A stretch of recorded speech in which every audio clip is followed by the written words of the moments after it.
Hey, good morning, everyone. As you can see, I'm here today in San Fernando Valley at the San Fernando Mission Cemetery in Mission Hills. I'm here today to see the gravesite of Ritchie Valens. He died tragically in a plane crash back in 1959, along with the Big Bopper and Buddy Holly. All three were very popular at the time, and I would say at the height of their careers. But for Ritchie Valens, he was only 17 years old, so he was just really at the beginning of his career. I grew up in the 1950s and 60s listening to the music of Ritchie Valens. You probably remember the songs La Bamba and Come On, Let's Go. Well, my favorite was Donna.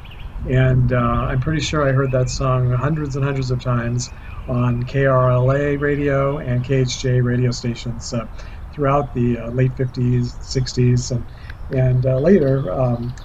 On K Earth radio in the 70s and even 80s. You don't hear it much on the radio anymore, but for decades he was a staple on the radio, at least here in Southern California where I grew up.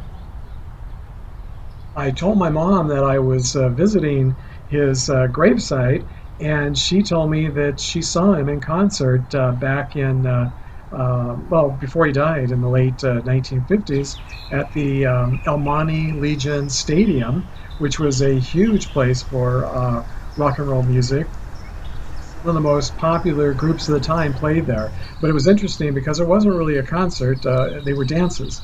All the teenagers and young adults would go there to dance on Saturday nights, and these rock and roll groups and individuals would come and play, and the kids would dance. And that's what my mom did. She said for years and years and years, she went there on Saturday night to dance.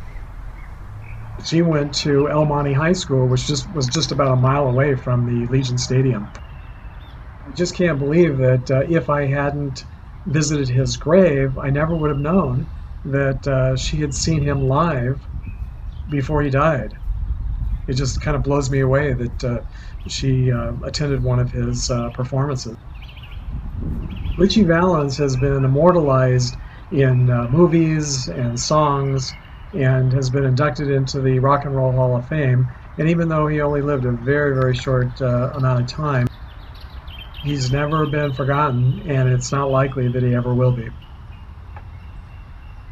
So as always, thanks for watching, and please leave your comments in the comments section.